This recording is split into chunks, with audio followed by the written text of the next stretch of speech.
Psachim Daf Samer Vav Amud Aleph, bonjour à vous tous. J'espère que vous vous trouvez bien. Eh bien, hier nous avons appris le début de la Mishnah, il faut la revoir rapidement. Elle nous disait qu'il y avait une machloquette entre Tanakama et Rabbi Eliezer. Tanakama disait que, bien sûr que la shrita du Korban Pessah, on peut la faire Shabbat, si c'est rêve Pessah, si Shabbat tombe rêve Pessah, plutôt si rêve Pessah tombe Shabbat.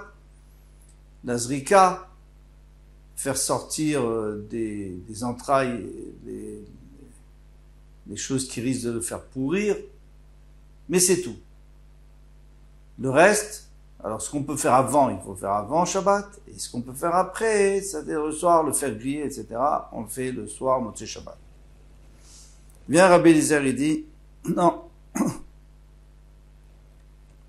Rabbi Eliezer, il dit que préparer le korban, on peut le faire Shabbat aussi. Si on n'avait pas apporté, on peut l'apporter en dehors du trou, on peut enlever sa verrue, etc.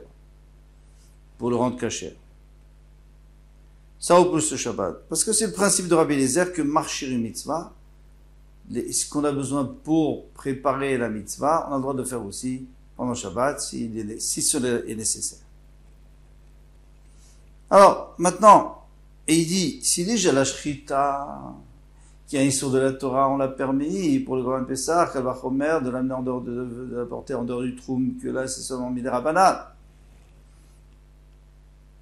Et les autres choses aussi, c'est qu'un issur Midera Banane. C'est sûr qu'on le permet. Vient Rabbi Akiva, et il dit, non, tu vois bien que Hazar, s'il y a quelqu'un qui est tamémet, et qui ne peut pas manger le Korban Pessah, et il faudrait l'asperger le 7e jour pour qu'il puisse manger le Korban Pessah, eh bien, on n'a pas le droit de le faire pendant Shabbat. Parce que ça a l'air qu'il est métaken, qu'on l'arrange. Et ça, c'est juste Midera Banane. Et pourtant, on n'a pas le droit de le faire. Donc, si déjà, on n'a pas le droit de faire ça, Kalvachomer, qu'on n'a pas le droit de faire la shrita qui est Midoraita.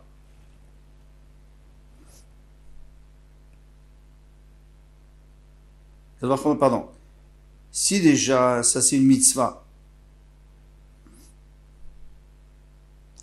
et ça ne repousse pas le Shabbat, Kalvachomer, une chose qui n'est pas une mitzvah, c'est juste une préparation à la mitzvah qu'on aurait pu faire à un autre moment. Rabbi Eliezer lui dit, mais qui dit qu'on n'a pas le droit d'asperger sur le tamé? Non? Pourquoi? Rabbi Eliezer avait été tombé malade et il avait oublié son limoud, et donc il ne se souvenait pas qu'il avait dit lui-même qu'on n'a pas le droit de faire Hazak, qu'on n'a pas le droit d'asperger. Et lui il dit, non, moi je vais apprendre de Shrita. Si déjà la Shrita, qui est issue de la Torah, on a permis de faire pendant Shabbat sur le Korban Pessah, alors c'est Kalvachomer qu'on a le droit d'asperger la personne qui est tméa pour qu'il puisse manger le Korban Pessah. Alors on tourne la page et c'est là qu'on commence aujourd'hui. Alors Rabbi Akiva lui a dit. Alors Rabbi Akiva, il ne voulait pas lui dire, tu sais, c'est faux ce que tu dis là.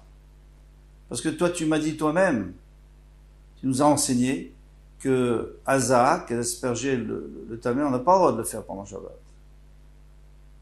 Pour qu'il puisse manger du Korban Pessah.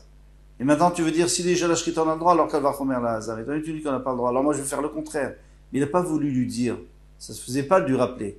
Elle lui a dit, et pourquoi on ne ferait pas le contraire?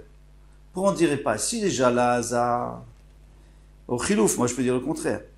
Maïm Hazak, chez Mishum Shvu, si déjà aspergé, c'est seulement Issur des Rabbanan, Nenadochet Shabbat, ça repose pas le Shabbat, Shrita chez Mishum Melacha, la Shrita qui est une Melacha, un travail de la Torah, un Issur de la Torah, Nodin, Shelot, Titre le Shabbat, bien sûr qu'il ne peut pas repousser le Shabbat. Mais c'est pas vrai, parce que le Korban Pessah a le droit de le faire Shabbat. Mais ce qu'il veut lui dire, c'est, rappelle-toi ce que tu nous as appris. Ça n'a aucun rapport. Alors le Rabbi Eliezer, Rabbi Akiva, Akarta Mashekatu Batorah. Rabbi Akiva, Eliezer, Rabbi Eliezer, il dit Akiva, son talmid, il l'appelait Akiva, et il lui dit, mais tu as déraciné ce qui est écrit dans la Torah. Qu'est-ce qui est écrit dans la Torah? Les moados. Il est écrit qu'il faut faire le Korban Pessah en son temps, ben Bechol, ben Shabbat. Alors qu'est-ce que tu me dis qu'on ne fait pas la Shrita? Amarlo, il lui a dit, Rabbi, Avili Moed Le'elu, qui est Moed la Shrita. D'accord. Pour la Shrita, je suis d'accord avec toi. De toute façon, j'étais toujours d'accord. Mais qu'on a le droit parce qu'il y a écrit qu'il faut le faire en son temps, très bien. Mais les autres, il n'y a pas écrit, les autres choses, il n'y a pas écrit qu'il faut faire en son temps, qu'il faut l'apporter d'en dehors du trou, qu'il faut lui enlever sa verrue. C'est pas écrit du tout. On n'a pas le droit.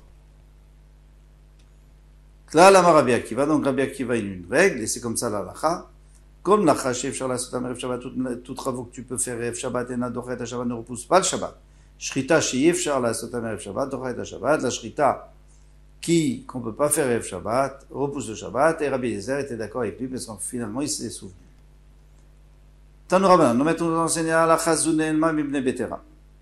Il y avait trois fils de Betera, Rabbi Yehuda ben Betera, qu'on connaît, Rabbi Yoshua et Rabbi Shimon ben Betera.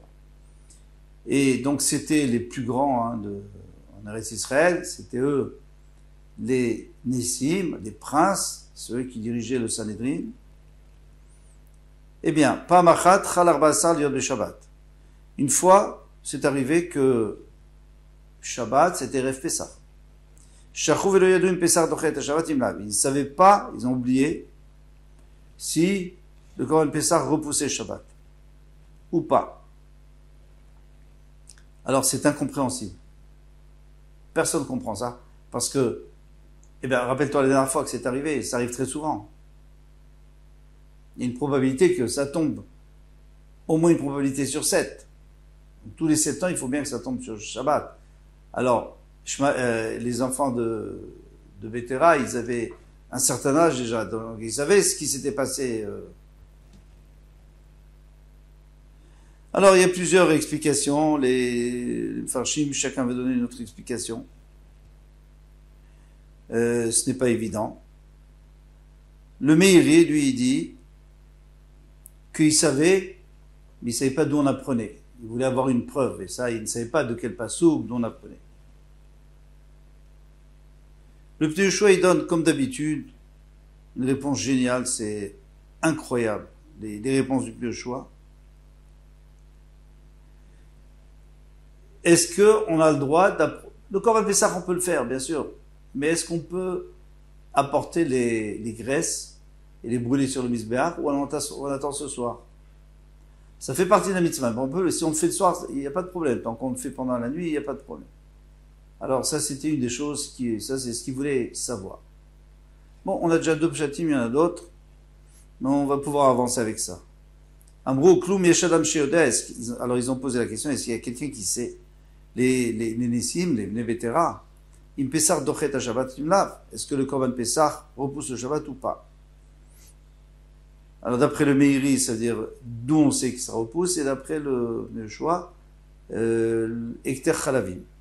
Amroula ils lui ont dit Adam Echad Yesh Alami Bavel. Il y a un homme qui est monté de Bavel, il est là Bavli chez moi, il s'appelle Hillel Bavli. Alors, Hillel, qu'on connaît, Hillel, dont les Talmidim s'appelaient Bet Hillel, et le Chaver de Shammai, eh bien lui, il a vécu à cette époque-là, et il habitait en Bavel au début.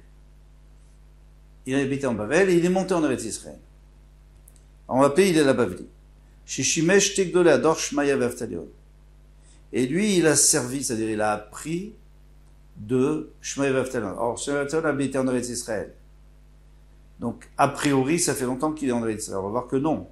On expliquera plus loin. Et ça fait longtemps, puisqu'il a appris de Shmaya Veftalion, Shmaya c'était le Nasi, et Veftalion c'était le Vedim.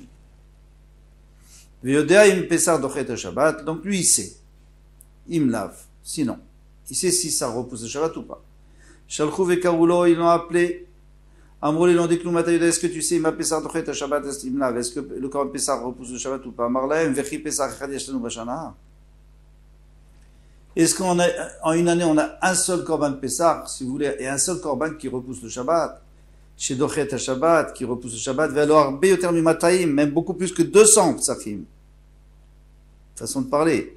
Korban Pessah, c'est pas des Korban Pessah, mais c'est des Korbanot Tamid. Par exemple, que Shabbat, et Yeshanu Vachan chez Dochim et à Shabbat, qui repousse le Shabbat. Alors pourquoi plus que 200? Parce qu'il y a 50 semaines. Enlevons les 2 semaines, une semaine de Pessah, une semaine de Sukkot, là il y a beaucoup plus de Korbanot. Mais les semaines, 50 semaines habituelles, il y a 4 Korbanot. 2 Tamid Shel Boker, Shel Shachar, Vitzel Ben Arbaïm, Et aussi Moussaf, 2 korbanot. Korban Moussaf n'apporte 2 korbanot. Comme ça, c'est écrit dans le Moussaf de Shabbat. Donc ça fait déjà 4 korbanot, multiplié par 50 semaines, ça fait 200 korbanot qu'on apporte le Shabbat. À part ça, il faut rajouter aussi les korbanot de chaque fois que Rosh Chodesh tombe Shabbat. Donc il y aura aussi Moussaf.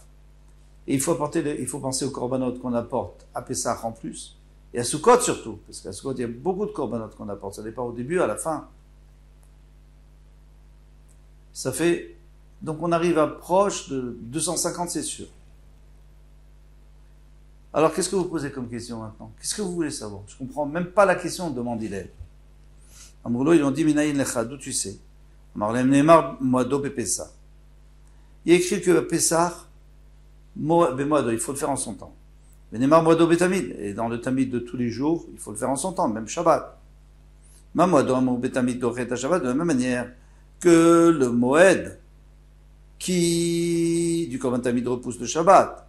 Af moado amou Pessah. Alors le moed aussi, quand on a dit moado, le mot moado à Pessah, dochet à Shabbat, c'est une xéra Shabbat. Une xéra Shabbat, ça veut dire, de la même manière que dans Shabbat, il y a un mot moado, dans Pessah, il y a un mot moado, donc on peut faire le lien entre les deux parchiotes qui sont même pas au même endroit, qui sont même très loin, même si elles sont loin, et on dit les dynimes de l'un sont valables pour les dynimes de l'autre. Donc on apprend qu'on a le droit d'apporter le korban Pessah Shabbat. Shabbat c'est sûr qu'on a le droit, et même Tamid c'est sûr Shabbat, et même korban Pessah Shabbat. La Gemara va demander plus loin, hein, pourquoi est-ce qu'on a besoin de cette xéra Shabbat. Votre kalvachomeru. En plus, il y a même un kalvachomer. Je peux faire un kalvachomer. À plus forte raison. Uma tamid shenanush karet, si déjà le tamid, que si on l'apporte pas, on reçoit pas karet. Dochet Shabbat, ça repose le Shabbat. Pessah shanush karet. Alors, on a le grand Pessah, que celui qui apporte pas un grand Pessah, il est chayav karet, et nous dit dochet Shabbat. N'est-ce pas qu'il va repousser le Shabbat? Ça veut pas dire que si il apporte pas Shabbat, parce qu'il pense qu'on n'a pas le droit, il n'aura pas karet. Bien sûr qu'il n'aura pas karet, mais vous êtes d'accord que c'est quand même plus grave de ne pas le faire. Donc le korban tamid, c'est moins grave. Alors si on a permis le korban tamid, qu'elle va faire le korban Pessah. Miyadoshivu ou Berosh. Alors les Bnei Betera qui étaient des très très modestes, ils ont dit, bah alors c'est toi qui vas être le maître, c'est toi le prince. Et ils ont abandonné leur place pour lui. Ou Minou Nassi, ils ont nommé Nassi Aleem sur eux. Il est écrit que grâce à ça, ils ont été tout de suite Bene Olam Haba, ils ont mérité Olam Haba parce que c'est pas évident d'abandonner son poste quand on a un poste tellement élevé, le poste le plus important. Il n'y avait pas de roi à cette époque-là. Donc, Vayadoresh Kolayom Kulu Bilchot Pesach, et alors toute la journée, il a parlé des Ilchot Pesach. Itrin Mekatran Bidvarim. Alors il a commencé à leur faire de la peine, il leur a fait du moussard. Amar Lahem, il leur a dit, Migram Lachem Shele Bavel. Qui a causé que moi je monte de Bavel, veillez Nassi Alechem, et que je devienne prince sur vous? Atzlut Shaita Bachem, c'est votre paresse. Shelo Shemashtem Shteg de l'Ador, vous n'avez pas pris la peine d'aller servir, c'est-à-dire d'aller étudier chez Shmaya, des grands de la génération Shmaya Vaftalion. Ici, il y a pas mal de problèmes ici. C'est que, alors, je comprends pas, il habitait en Babel ou il habitait en Eretz Israël? Shmaya Vaftalion était en Eretz Israël. Maintenant, il dit qu'il est monté de Babel à cause d'eux. C'est-à-dire quoi à cause d'eux? C'est-à-dire qu'Hachem a fait que maintenant ils montent de Babel pour devenir leur prince parce que eux ne sont pas à la hauteur. Parce qu'ils n'ont pas servi, ils n'ont pas étudié chez Shmaya Vaftalion. Alors, quand est-ce qu'il est monté? Maintenant ou ça fait 10 ans ou 20 ans quand il a servi Shmaya Vaftalion? On est obligé de dire que Iyayam, Sefer Iyayam, il dit comme ça. Il dit en réalité, il est monté depuis longtemps. Il a appris chez Shmaya Vaftalion parce que c'était là où on pouvait apprendre, c'était les plus forts. Il a appris des années et des années, et puis il est retourné dans son pays, en Babel. Et Hachem lui a mis dans la tête de monter maintenant pour diriger le clan d'Israël parce que on avait besoin de quelqu'un qui était à sa hauteur. Deuxième question, c'est pourquoi est-ce que Hillel parle comme ça? C'est pas du tout le style de Hillel. Alors vraiment pas. Hillel qui était tellement anvatan, qui était tellement modeste, il vient et leur dit quoi? Vous n'avez pas honte? Il faut que je vienne maintenant prendre votre place parce que vous êtes paresseux. C'était justement sa modestie qui l'a incité à dire ça. Il leur a dit, moi Hillel, je ne suis pas à la hauteur de vous diriger. Vous êtes beaucoup mieux que moi, vous. Seulement, vous n'avez pas étudié chez Shmaï Avtalion. Et alors, à cause de ça, moi, je suis obligé d'être là. J'ai pas envie. Ça me dérange. Je veux pas être à la tête. À Moulo, ils lui ont dit, Rabbi, Rabbeinu, notre maître, Shachar velo visakin merev Shabbat. Qu'est-ce qui se passe maintenant, quelqu'un qui a oublié d'apporter un couteau, et Rev Shabbat, pour faire la shrita de son korban? Puisqu'on a dit qu'un Israël peut faire la shrita de son korban. Amarlem alachazou shamati veshacharti. Il leur a dit, ah oui, j'ai entendu cette halakha de Shmaï Avtalon, j'ai oublié. On va voir pourquoi il a oublié. Parce qu'il s'est un petit peu enorgueilli, on va dire, quand il leur a parlé comme ça. On va expliquer tout ça. Et là, Anach l'Emne Israël, il dit, laissez l'Emne Israël, ils sauront quoi faire. Ne vous inquiétez pas. Imen Nevi'im, même si ce ne sont pas des prophètes, les Nevi'im, ce sont des fils de prophètes. Les Machar, le lendemain, que c'était Shabbat, hein, et Rev Pessah, Mishe Pisro, moi j'aurais dit télé, celui qui a un agneau, comme Korban Pessah, Tochavo Betsamro, il a mis le couteau dans sa laine, elle est très épaisse la laine, il l'a enfilé à l'intérieur, et comme ça il peut la porter au Beth Amikdash. Mishe Pisro Gedi. Maintenant si c'est un chevreau, vous voyez, il n'y a pas de laine, Tochavo Ben Karnav, il le mettait entre ses corps. Là-dessus il y a plusieurs problèmes.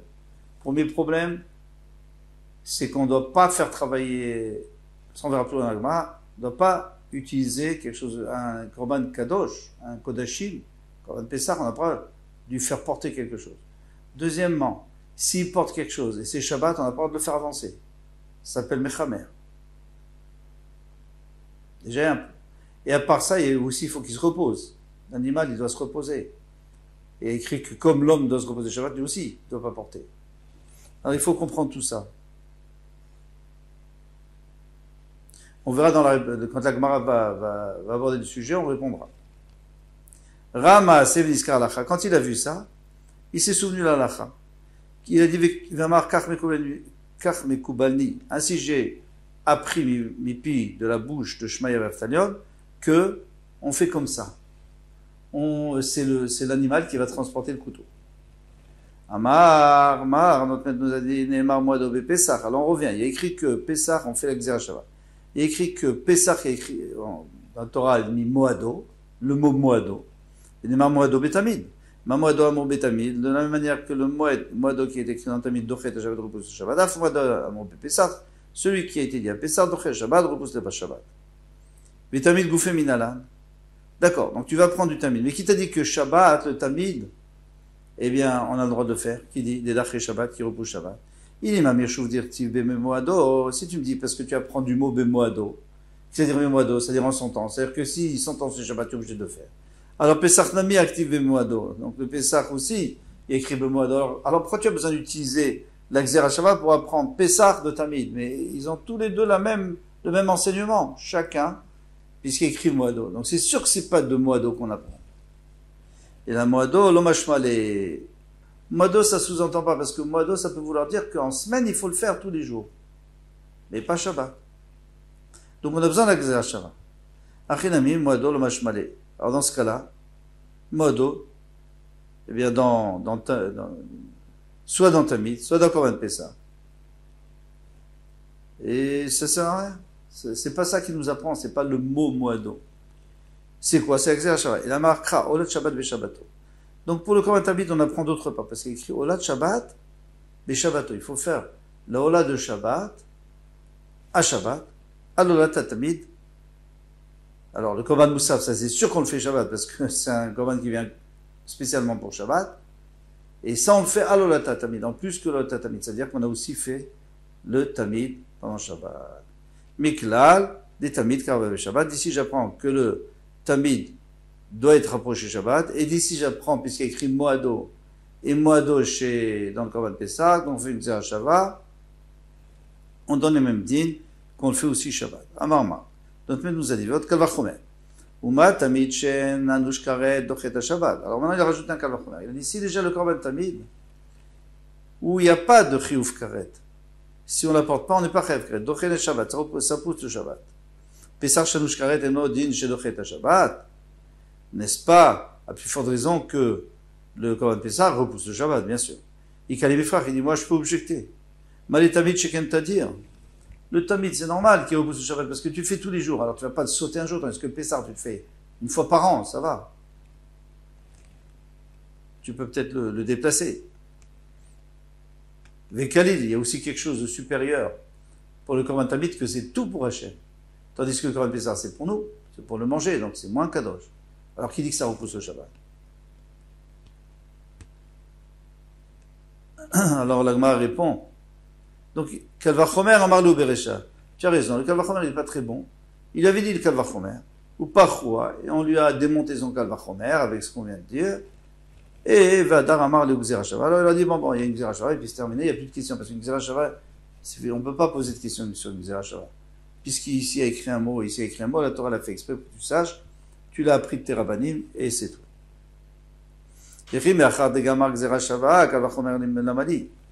Alors non, la Gemara, elle vient, elle dit, mais alors dans ce cas-là, pourquoi tu as fait le Kalvachomer?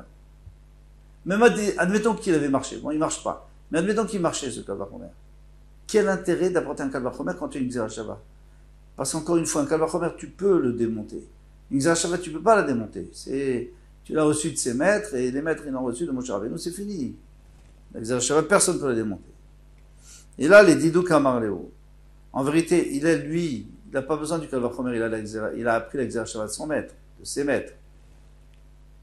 Bishlam Xera Shava Logamritu, il leur dit, mais vous n'avez pas eu quelqu'un qui vous a enseigné la Xera Shava, donc vous ne pouvez pas la faire, on ne peut pas inventer une Xera Shava. Il y en a dans Xera Shava Merzmo, quelqu'un ne peut pas inventer une Xera Shava. C'est pas parce que le Passouk a dit un mot ici, et dans un autre endroit il dit le même mot que c'est une Xera Shava. Parfois, c'est pas du tout pour apprendre, c'est pour autre chose, il y a d'autres raisons. Pour apprendre autre chose. Et la Kalvachomer d'Adam Dameatzmo, il va y aller Chonemidan. Mais le Kalvachomer que quelqu'un peut faire de lui-même, alors vous auriez dû le faire. Et c'est ça votre erreur. Amrou, là, ils lui ont dit Kalvachomer Pichaou, et c'est là qu'ils ont répondu que le Kalvachomer, il est démonté, et donc, c'est pour cette raison qu'on n'a pas appris. Et la Xera Shava, on ne l'avait pas, et c'est ce qu'il leur a dit. C'est de votre faute parce que vous n'êtes pas allé apprendre chez Shmuel Vertelon, sinon vous auriez eu la Xera Shava. Kol Tuv Adonai, Bezrat Hashem.